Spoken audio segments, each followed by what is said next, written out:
All right, well, it's 5:05 and I want to honor everyone's time who's here. So we're going to begin to slowly get started.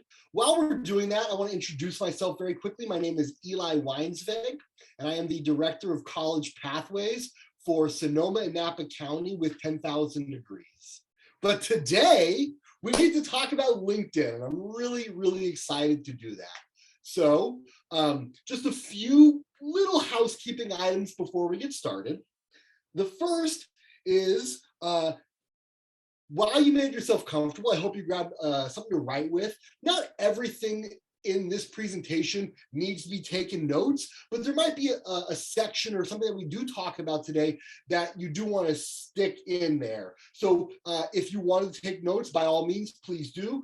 So let's talk about LinkedIn. Today, you are all here so that you can learn how to build your network and kind of advance your career, not only in the world, but specifically in LinkedIn too.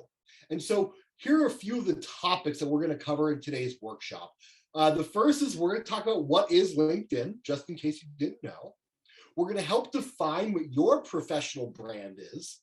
We'll talk a little bit about building a LinkedIn profile, how to build your professional network, how to use LinkedIn to network and connect to opportunities, how to search for jobs, internships, and schools on LinkedIn. And then there's a little, extra credit at the end too. So let's talk about social media for a minute. As many of us know from living in the 21st century, we live and we interact with these items all the time. And so today, we're going to kind of frame LinkedIn around food or donuts because we all love donuts. So what you do on other social media is very different than what you do on LinkedIn. On Facebook, you might like donuts or like your favorite donut shop. On Snapchat, you are saying, watch me eat a donut. On Instagram, you've taken a cool filter of your fancy donut from Voodoo Donuts. On Pinterest, you might post your favorite recipe for donuts. On Spotify, you're listening to Donuts by Jay Dilla. And on WhatsApp, you might be texting any of your friends, hey, who wants to get a donut? And then the newest one, I guess, is TikTok. So I guess that's like watch me dance with a donut. I don't really know, but you get the idea. Different social media platforms help us represent the world that we live in different ways. And the same is true for LinkedIn. So on LinkedIn, this is kind of like your professional social network. And you want to have a professional mindset when you're posting and interacting with LinkedIn. So on LinkedIn, you might say, I hope to operate a donut franchise one day, or I'm looking to work at a donut shop. I have 3 years experience making donuts. My top skills are donut production and putting sprinkles on top. And then here are 3 recommendations from former donut colleagues of mine. So you can see that you can still post about donuts, but we're going to keep it in a professional venue on LinkedIn. So we talk about LinkedIn and building your professional network to connect to opportunities. And LinkedIn is this incredible resource where, as you can see, there are 55 million plus employers on LinkedIn with job opportunities. I actually just posted a couple of job opportunities at 10,000 degrees right before we met on my LinkedIn. There are over 722 million professionals in over 200 countries on LinkedIn. And there are 2.9 million groups on LinkedIn to help connect you with the community that you're interested in. So this is the place to build that professional piece of your life. And we're going to move on now to defining your professional brand. So we're going to talk about what makes a good brand, how you identify your brand, and how do you show that you're the right choice for the people who may or may not even know that they need to hire you. So what makes a good brand? We're going to use Apple as an example. So what makes a good brand? A brand is a company's promise to its customer. It tells the customers what they can expect from the products and services, as well as showing how unique it is. And Apple is this incredible brand to kind of talk about because many of us probably have their products in our ears, in our pockets. Maybe the computer you're using is an Apple device. And if this was an open format, I would ask, what makes Apple good? And we would say they're well built, it's reliable, they look pretty. I mean, we could go on and on and on about what makes Apple a good product. So, yeah, wait, I have my own brand? Yes, your brand is the promise to those people around you. It kind of shows who you are. It tells people what they can expect from working with you and around you. It also shows that you're unique from other people. Your brand is, if we think about it, how you dress, the style that you put together. That's a way of showing the world kind of who you are without having to say it out loud.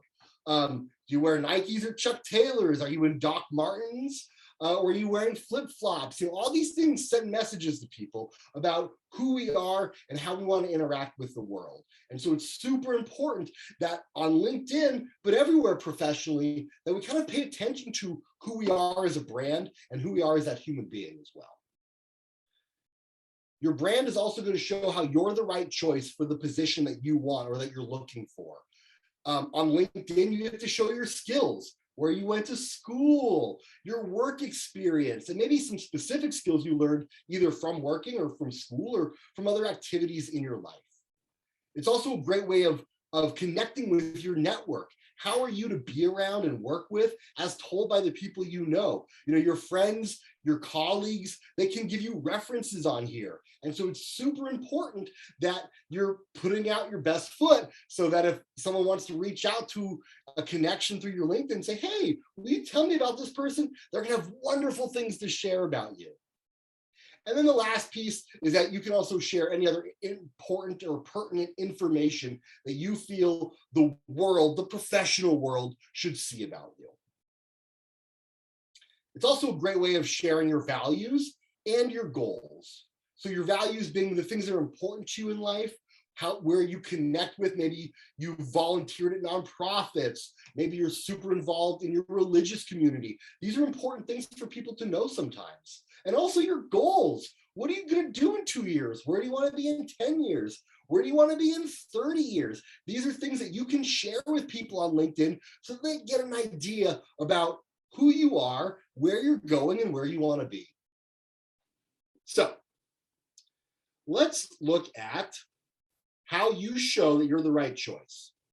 So these 3 words are important because LinkedIn, when you Google your name on a LinkedIn, your LinkedIn profile is going to be one of the first things that's optimized in that Google search. And so you really want to show when people Google your name, because they do and they will, that you've got some professional qualities to share. So you want to make a strong LinkedIn profile to show that it will show up in Google first. And you also want to stay active on your social media, your professional social media, to build your online presence. The more that you are posting articles or making connections with people, you're going to strengthen that LinkedIn page. But be careful what you post because it could harm your brand. Remember, LinkedIn is different than Snapchat or Instagram. You are not sharing what you did this weekend on LinkedIn. That's definitely for your private life, not your public. We want to make sure that those worlds don't always intersect because we want to make sure that we're always professional in our line of work. All right, so now we're going to talk about building your LinkedIn profile. And there's 4 pieces to this. We're going to learn how to set up your account. We're going to talk about the difference between a profile and a resume. We're going to talk about taking a really good picture and how to edit your profile. So the first thing that you're going to do, if you haven't already, and about half of you said that you have, is set up your account. You can either download that from the App Store on Apple or the Android on Google Play. Either way, find a way to get that app set up on your mobile device as well as on your personal computer. I prefer using my computer to actually do the typing and the work on the LinkedIn, just because it's a little easier and more user-friendly. but the app itself is also a really great way to use on the fly in the day-to-day world. Profile versus resume. And this is a big difference because your profile is going to speak to everyone, not just the people who you are choosing to send your resume to. It also goes into way more detail with your skills and projects and things you're interested in. It allows professionals and your colleagues and the broader world to interact with you and learn more about you and even contact you directly. And it may even contain recommendations and endorsements. A resume, as we know, is usually, we try to keep it to one page. And so you're cramming all this super important information on a single page to hand out to someone who you're hoping that will interest them and they'll want to learn more about you. But your LinkedIn can include everything about you. And so many times the resume is the key that someone needs to then check you out on LinkedIn. And so your LinkedIn is really a continuation and a much broader version of you and the professional you. So resume is a great thing to use. This LinkedIn profile is going to really help solidify who you are and who people, potential employers might want to reach out to you. All right, you got to take a good photo. Cool little statistic on here. Members with profile photos receive 20 times more views and 9 times more connection requests than those who don't. And think about it. If someone in your other social media reaches out to you with like the user photo and a name that you don't recognize, is that someone who you're going to want to friend and interact with? You're like, no way, you're trying to scam me or something. The same is true for LinkedIn. Make sure that you have a great photo on there. Use a background that's not distracting. Dress professionally for the photo. Smile, have a friendly expression. And like this example on here, make sure that your face takes up a majority of the frame. We do not recommend taking a selfie, but it doesn't have to be a professional headshot either. It can be a good picture from your camera on your phone, as long as you don't have a very busy background. So maybe stand behind a wall, in front of a wall, something simple, and take that picture. Don't clip a photo of you with someone else, and like you can see their shoulder in there, their arm. Really, we just want it to be a headshot of you. And so whatever way that you can make that happen, try to do that. Once you've got your photo on there, you want to edit your profile. And so you're really going to be telling a story of who you are. And what you can do is you can click the Me icon at the top of your LinkedIn homepage, and you can add a new profile section and then really begin to edit and flush out all the important details that you're going to want to include on your profile. Absolutely include your location. You don't need to put your home address, but maybe the county or the city that you live in, the industry that you work in. Definitely include work and internship experience, volunteerism, your education, any certifications that you've received, the skills that you possess. And if you're currently employed, include the program or the organization that you work with. And then you're going to want to edit your headline. And your headline, as you can see from these examples, is that catch line. It's that one little thing under your name that's going to grab people immediately. And so that's where these 3 words come in that we asked you to think about. Those 3 words can kind of be the building block of your headline, and then at the rest of your profile. So when you're writing your headline, ask yourself, if this is the only thing someone sees about me, what does it say? Does this represent who I am as a human being, but as a professional? And does it show why I'm unique? And does it capture what a recruiter or someone who's looking to hire me would care about? So unlike the headline, the summary is kind of the next step of that, where you can write a little bit more and use a couple of sentences and talk about who you are. And then you'll write a few more sentences and talk about your experience and your passions and your skills. And then maybe you write a little bit about your future goals and how people can contact or engage with you. You want to make sure to include a summary that's at least 40 words, just so that it shows up in a search and that you're optimized on LinkedIn. this is that area that you want to flush out a little bit. Maybe when you've written in your resume about your objective or who you are, you can steal some pieces from that and put that in here as well. All right, so now we're going to talk a little bit about building your professional network. We did the basics of how to like set up your LinkedIn page and have your picture and your headline and your profile and your summary. Now let's talk about the other pieces of LinkedIn and what makes it really powerful, and that's building that professional network. So we're going to talk briefly about how to build it, how to discover existing connections, how to search for new connections, and how to be strategic in expanding that network. So, did you know that over 50% of hires result from a personal connection? So, we've got another poll question for you. Who in this presentation has gotten a job from someone they know? Yes, I got a job from a personal connection, or no, I've always bootstrapped it and done it on my own. While the results come in, I can speak personally that every professional job I have had has come from some personal connection. Either someone saying, hey, I know of a job opening, or someone sending me the job description directly, but it has always come from somebody in my world, whether that was a friend or a professional colleague. So it's looking like we've got the poll numbers in, and about 65% of you have gotten a job from a personal connection, and about 36% haven't. That's awesome. So let's use LinkedIn and raise those numbers so that every job you get, you've got at least some type of a degree of a connection there. So the power of networking. Networking occurs every time that you meet a new friend, an acquaintance, maybe you volunteer in the community, or through any social activity, fraternities, sororities, social clubs. Maybe you went out and you met someone at dinner one night at the table next to you and you started talking, and boom, now you have a connection. So these first connections are super important. And we'll talk about the first degree, which are really the people who are your friends, family, direct colleagues.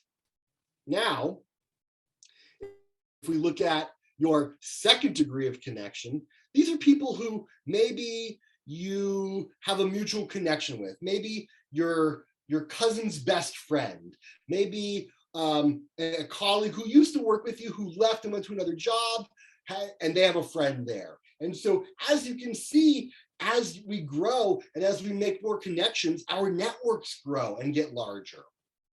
We'll go to our third degree. Now, you may not know the people in your third degree of your professional network, but someone that you know might. And so this is very important. And this is where LinkedIn is really cool, because once you start making connections with the low-hanging fruit, the people that you know, your colleagues, your friends and family, you're going to start seeing connections popping up. Whoa, I have 4 connections with this person. I don't know who they are. And LinkedIn will actually show you who those connections are. It's really cool. And so the more people that you begin to build out your network with, the more opportunities you may have in your future. And so while you may not friend request everyone in your Facebook or your Instagram, LinkedIn is that place where maybe you don't know the person directly, but you have a ton of connections in common. And so you're going to maybe reach out to that person. So LinkedIn is really cool because you can also customize connections and requests. You could send someone a personal message. Maybe you don't know them directly, but you can say, hey, I just found you on LinkedIn. I'm looking for a job, or you're in you work in an industry I'm really interested in. How can I learn more? And LinkedIn provides you that opportunity to, DM, slide through their DM and talk to them for a moment. Reach out and see what they have to offer and help you with. Like I talked about, you can discover existing connections. So maybe you've got friends and family, but that's the low-hanging fruit. Maybe current or former colleagues that you have, or managers. Don't be afraid to put the CEO of the company that you work for on your LinkedIn. That's not a problem. Just because you're not best friends doesn't mean you can't have a professional connection with these people. So again, really make sure that you're clicking around a little bit and exploring when you set your LinkedIn up. And at the bottom, like it says, our people you know feature improves over time as you build your network. And so the AI in LinkedIn is going to get smarter, and it's going to start cherry picking better people for you as you expand your own network. You also can search for new connections using the search bar. Look up their name. Maybe you've heard the name, or you saw a news article about them. Maybe you're really interested in working for a specific company, or I want to work in San Diego where it's sunny every day. So you can search for connections using many different filters to kind of find the best connection for you, or the best area to start looking in. So after clicking connect, you can send that invitation immediately or personalize an invitation request by selecting add a note. And this is really used when maybe you don't know the person, but you want to reach out because they do something is in the same field as you that you're really interested in. Again, don't be afraid to reach out to maybe people who are strangers or you haven't met before through LinkedIn. It's kind of built for that. Again, I might say no to you on Instagram or Facebook, but on LinkedIn, if we've got some connections or there's some, we work in the same networks or circles, I may be more inclined to accept that invitation, especially if you write me a note saying, I'm really interested in learning more about what you do. So don't be afraid to stick your neck out a little bit. Let's be strategic about this. So who should I reach out to on LinkedIn? Again, someone that you maybe have something in common with, maybe people who you work with, or people who can connect you with where you want to go. And when you're reaching out to these strangers who you may have never met before, what do you say? Well, introduce yourself. Who are you? How did you come across their profile? How can they help you? Again, it's not out of the question to reach out to someone who you've never met before on LinkedIn. Just send them a little message, give them a taste of what you're interested in. If you just click connect without sending anything and there are no connections, they may or may not accept that invite, but if you send them a note with it, they're going to be so much more inclined. We're going to talk now about using your network on LinkedIn to connect yourself to opportunities. So you built your LinkedIn. You started clicking on people to connect with. How are we going to do this? So we're going to talk about messaging, asking for informational interviews, requesting a referral, requesting a recommendation, and how to add value to your profile and how to engage with others.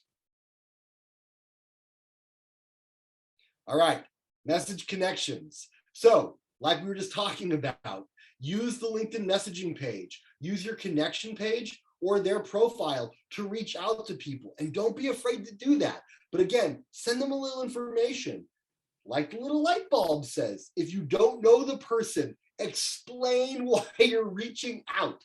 Let them know, hey, I'm not just some internet troll. I'm really interested in learning more about what you do or the industry that you work in. Asking for informational interviews. And this is a really cool thing. Working professionals love talking about the work they do, as long as they like the work that they do. So if you come to me and say, hey, will you talk to me about working at 10,000 degrees and what working with students and helping people, achieve the next level of their dreams and goals are, I could talk for hours about it because I'm passionate. And so an informational interview is a really great way to get to know an industry or a person without putting the pressure on you or them saying, I want your job and I'm going to interview for it. You're just asking them questions, getting advice on a career path, learning more about the industry you're interested in. Maybe you want to learn about a specific company or establish, how to establish a professional brand. Professionals in your industry will be excited to talk to you about that as long as they have the time and space. And so reaching out in a professional manner through LinkedIn and letting them know who you are and why you're reaching out is a great way to get your foot in the door with some of these informational interviews. The next is requesting a referral. You can ask for a job referral by reaching out to connections also. I wouldn't do this to a stranger. I would request a referral from someone who you know, someone you've worked with, and make sure that you're including like, hey, I'm asking you for a referral. Tell them the role that you're applying for, that you're looking at, and then appreciate the person once that's happened. More than 60% of the workforce has referred someone to work at their company.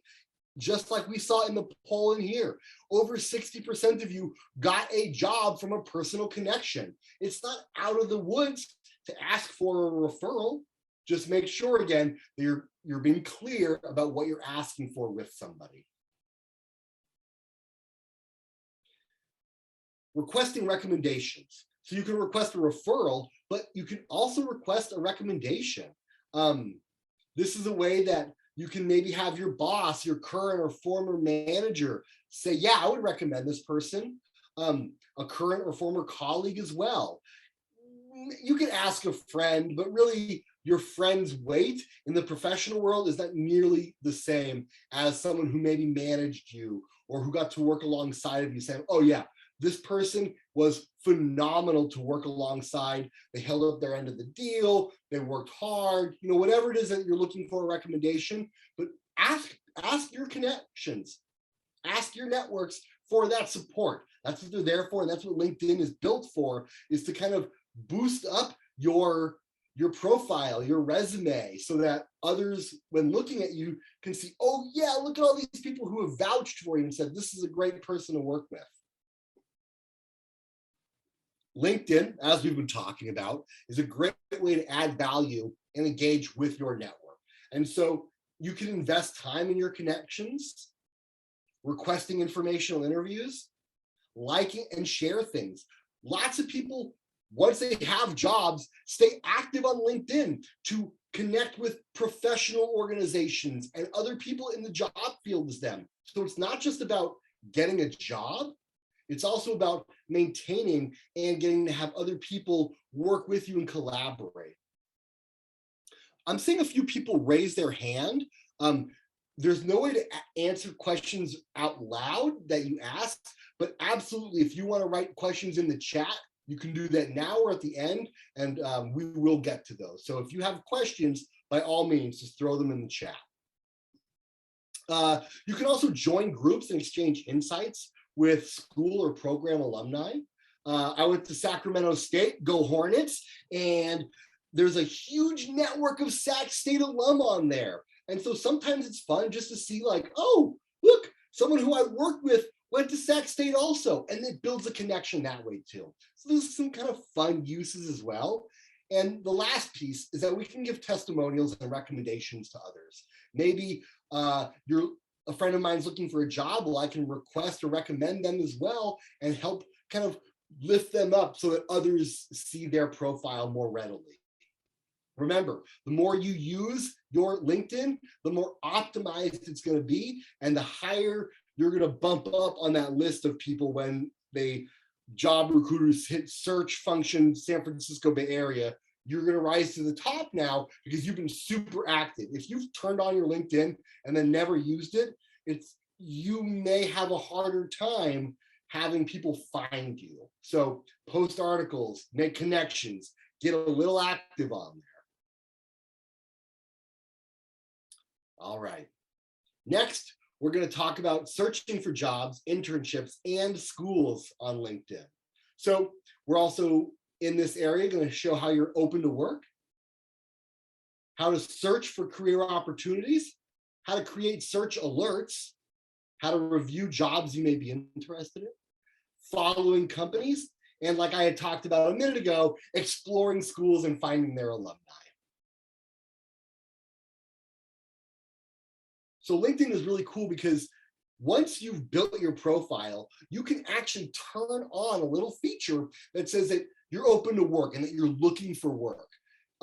Maybe once you have the job, you turn that function off, so you stop getting the job alerts, but you'll be able to really, really quickly add job titles and types and locations that you're interested in. Indicate whether you're available immediately or you're casually browsing. And you get to choose whether you want to share you're open with all LinkedIn members or only recruiters. And once we're done with this conversation, we'll be sending out a survey for you to fill out. And when you fill out that survey, you'll get prompted to sign up for a premium LinkedIn account. And premium is really cool because you'll be able to see who is searching for you, as well as a whole bunch of other features. If you just open a basic LinkedIn and don't pay for the extra premium, you will get notifications in your email saying, you appeared in 30 job searches today, but you won't be able to see who those people were unless you have the premium account. Using the search and filter features, you'll be able to look under keywords, job titles, look for companies, the area you want to work, maybe the function of what you're doing, the experience level, and you can search by date posted. So maybe a job's been on there for a really long time and you're like, no, you can search for the newest things that pop up immediately. And so again, so many recruiters and organizations and companies are using LinkedIn for their recruitment. So making sure that you're looking for the most recent stuff and that your profile is up to date as possible is going to really help you get what you need out of this program. You can also create search alerts so that you get pinged or notified when a job that you're interested in, or a location or an industry or whatever, gets posted. So again, setting these alerts so that you don't have to be on LinkedIn hitting refresh all the time. You'll get a push notification saying, hey, a job that you were interested in just opened up. So you can passively job hunt through LinkedIn as well. Once you've been pinged in some of the jobs that you're interested in, you'll be able to actually look through those, read job descriptions, see what their benefits and salary are if they're posted, and really get more information for you about, is this somewhere I want to apply? Is this somewhere worth like that work of writing my cover letter and getting my resume updated? So just make sure that your profile is up to date so that you're getting the most accurate jobs sent to you as well. Follow companies. We were talking about donuts earlier. Follow your favorite donut store. Hopefully it's not Dunkin'. Hopefully it's a small boutique one next to your house, you know, whatever it is. Follow companies. So explore employers that you're interested in by following their page.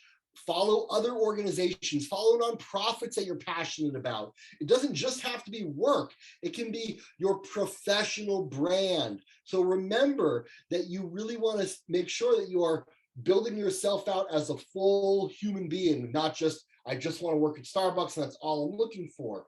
No, you can put other things on there too. And like the light bulb says, recruiters on LinkedIn can filter specifically for candidates who've engaged with their company page. So make sure that you have connected with them. Maybe you wrote a little thing, you messaged someone when they posted something on there, whatever it is, you're gonna pop up in those searches. So if you really wanna work at Starbucks, you should follow them and get interactive with them. Not only can you explore companies or places to work, you can explore schools. Maybe you're interested in getting a master's degree or continuing your bachelor's, or you want to get a certificate somewhere. Schools are very active on LinkedIn too, and you can learn more and do some basic research about the schools that you're maybe interested in or the field that you want to go into. So don't be shy, click follow on everything that you're interested in. Same with alumni. Once you've followed the school maybe that you went to, like I said, Sac State, you'll then be able to see where the alumni live, where they work, what they're up to. You know, you can do a little snooping and see maybe some of your colleagues and classmates from college that you lost contact with. Well, here's a great opportunity for you to build that network again with all those connections that you had forgotten about.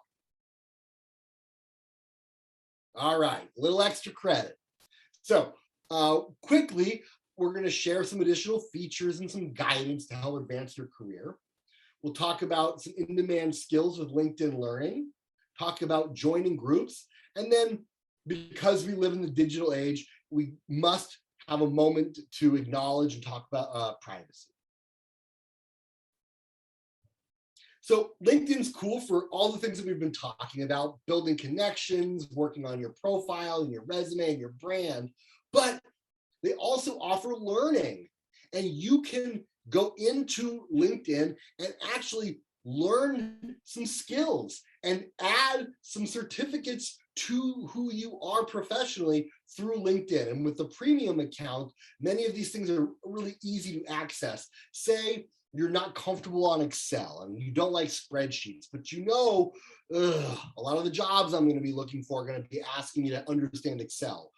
You can use LinkedIn and they will offer some easy basic courses on how to get more comfortable with that.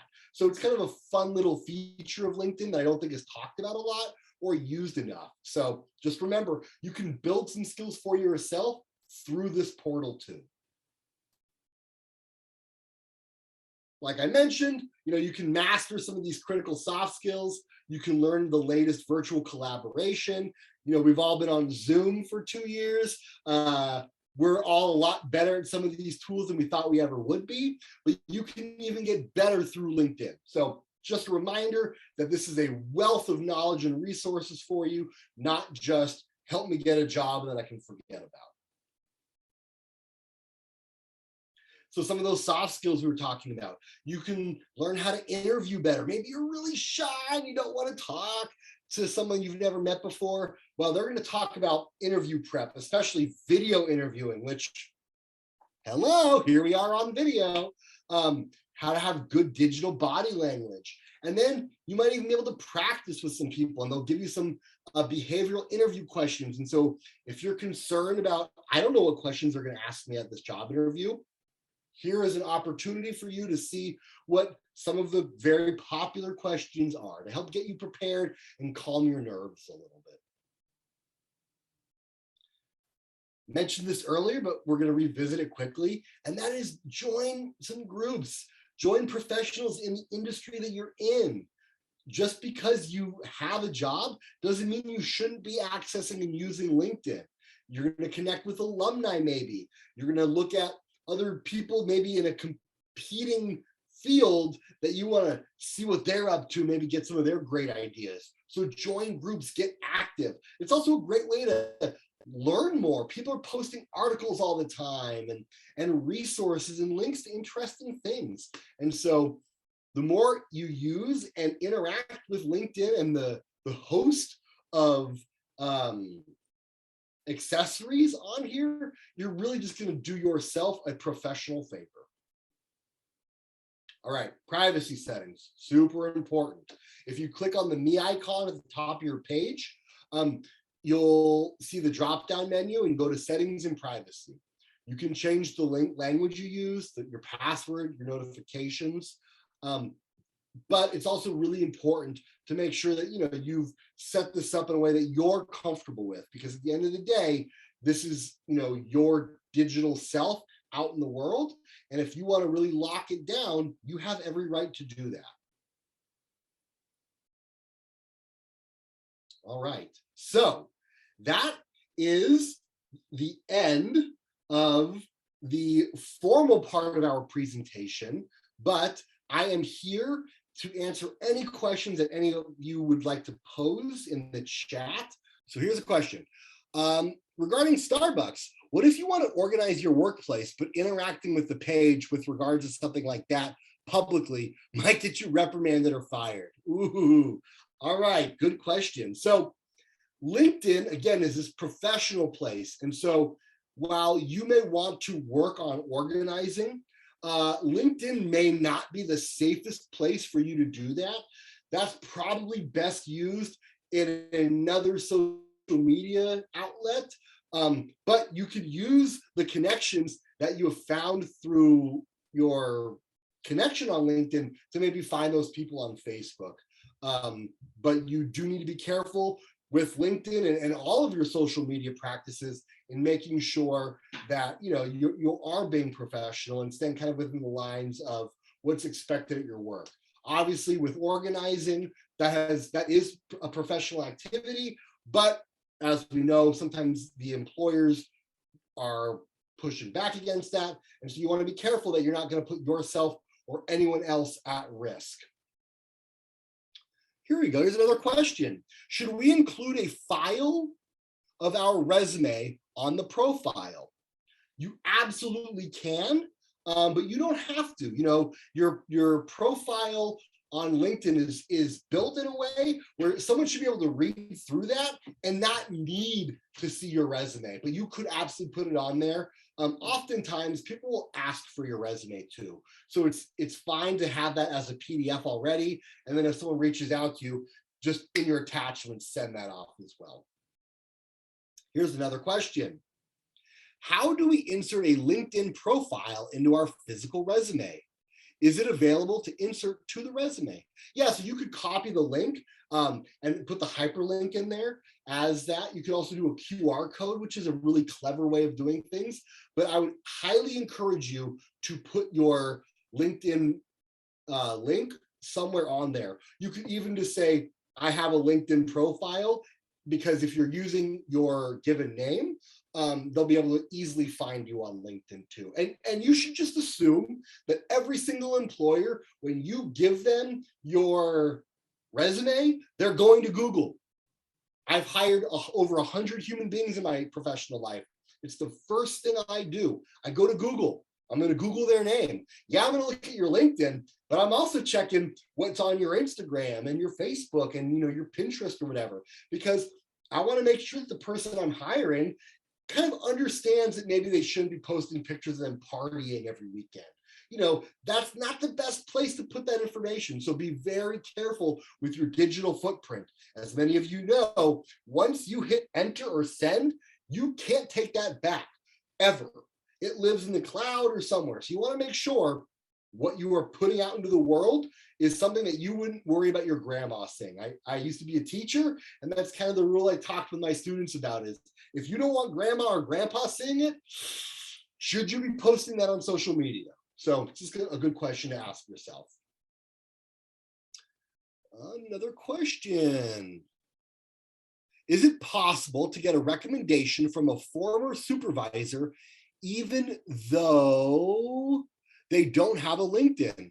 If so, how? That's a great question. Well, definitely if it's someone who you got along with and would give you a good recommendation, they should be one of your references on your resume. So as employers are calling for reference checks, it's a great person to have on there. Just make sure, because we run into this a lot, that you have an updated email address and phone number of that person. I cannot tell you how many times I want to hire someone, I make the phone call to their references, and it's a dead number, and then I email them, and the email doesn't work. So make sure that you have their updated information, and then it's not as important if they don't have a LinkedIn. You can also reach out to them and say, hey, you should sign up for LinkedIn. It's free, and you're able to help out a lot of the people who've worked for you. So you now get to be a mouthpiece and encourage people and nudge them a little, maybe to sign up for this. And just so you know, I do not work for LinkedIn. I've just used this tool and seen how powerful it can be.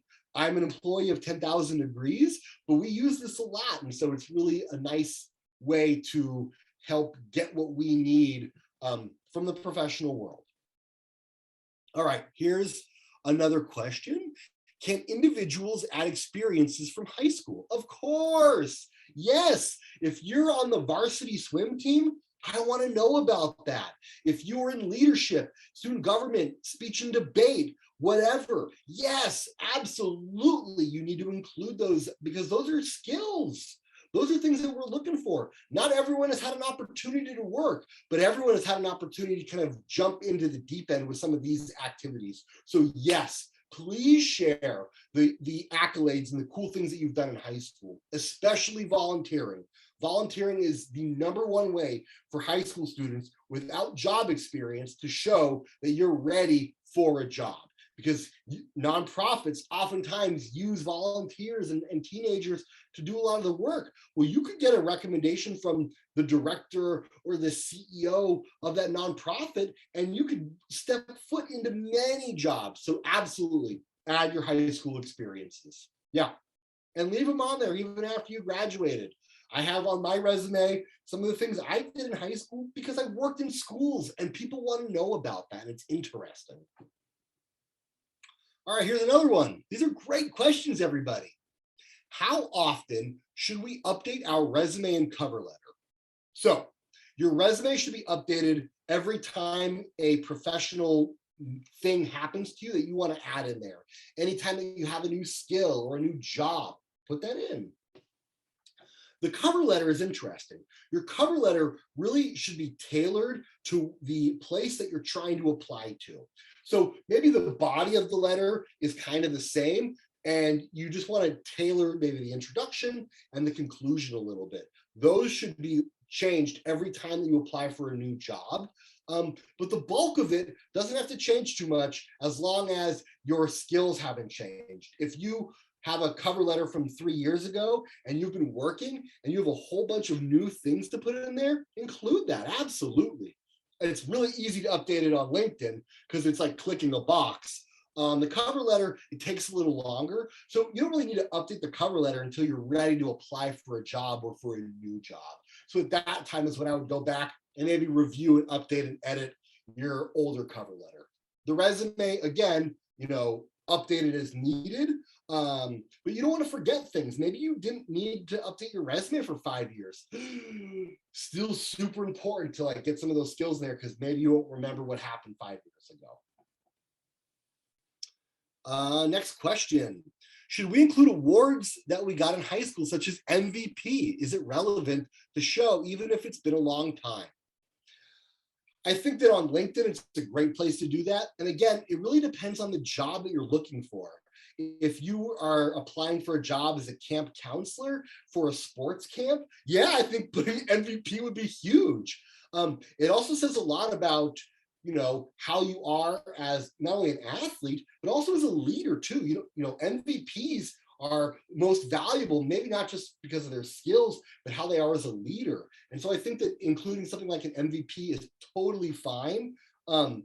Me as I haven't been an MVP since high school in a long, long time. 20 years later, I may not include that on my resume anymore, but as a young professional starting out, I'm absolutely including that. Yes. Yeah. I don't think anyone cares now that almost 40-year-old me was good at sports a long time ago. But if I want an award for the job I currently have, I'm absolutely putting that on here. Yes. But I just want to say thank you for all of the time that you all spent here. I hope that you were able to learn something. And I'm really excited to see all of you making connections on LinkedIn and kind of beginning to build your professional life. So if there are no more questions, I will say have a lovely evening. Thank you, everybody.